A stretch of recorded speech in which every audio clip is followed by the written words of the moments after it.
Hello Internet, my name is Andrew Eder, and welcome to another episode of Film Editorials. The topic of today's video is a little different than normal just because it's not the kind of thing I normally cover.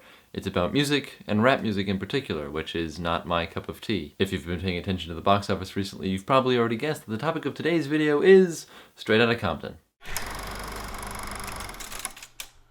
Straight Outta Compton tells the story of Eazy-E, Dr. Dre, and Ice Cube as they form the group NWA, become household names, and essentially create gangster rap as the popular thing it is nowadays. If, like me, you didn't know what NWA stands for, I'm not going to be the one to tell you. You're going to have to look it up or go see the movie because I talk about it there. I actually didn't know a lot about the people involved in this movie or the music itself, so I felt like I learned a lot watching this movie, which was, a fun and interesting experience on its own. Now, since this video is a little bit behind the times, you've probably already heard from other reviewers that this movie is really good, and I have to agree with those other reviewers. This movie is very good. For starters, the story is really interesting. Like I said, I didn't know anything about it. I don't even particularly like rap music, but the story was still really engrossing and really interesting to watch how it all fit together and how these guys became popular and famous and essentially rock stars. The acting in the film is also excellent. Not only do all the actors look like the characters they're supposed to be portraying,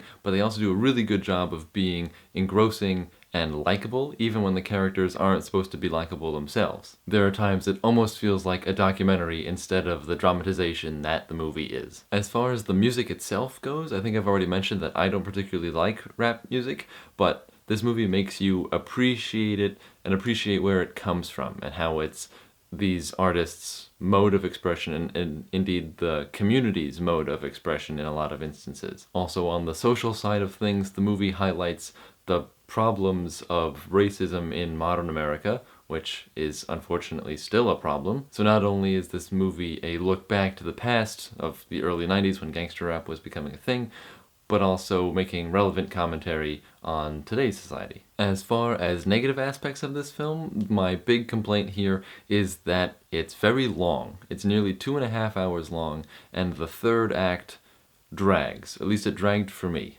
Now, I mentioned that it dragged for me because, like I have already said, I didn't know the story going in. If you do know the story, you're probably going to be able to guess where the movie's going and where it's going to end up. But because I didn't know that last piece of information and that last, important plot point, I felt that the natural arc of the story had already ended by the time the second act was over. And so I couldn't tell where the movie was trying to go in the third act until the twist is revealed, essentially. And then it kind of made sense, but at that point it's still like half an hour too long, and the ending felt like it was added on. The narrative arc for the group also isn't terribly groundbreaking.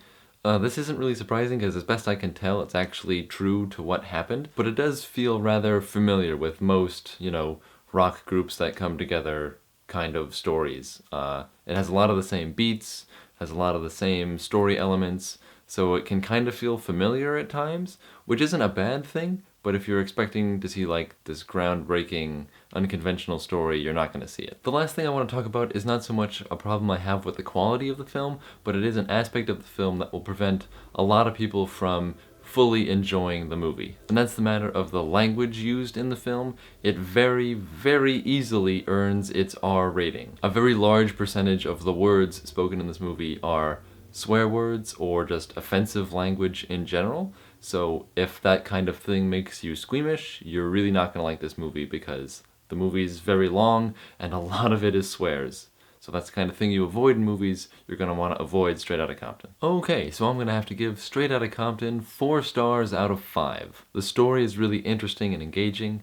The actors all do an excellent job portraying the people they're supposed to be portraying, and the music is really good if you're into that kind of thing. On the negative side, the movie is too long. The third act feels like it's kind of added on. It doesn't really mesh with the rest of the movie, though I recognize that it is historically accurate. And the harsh language can get a little oppressive, partially because the movie is so long. Okay, I think that's going to be it for today's video. Let me know what you thought of Straight Outta Compton down below in the comments.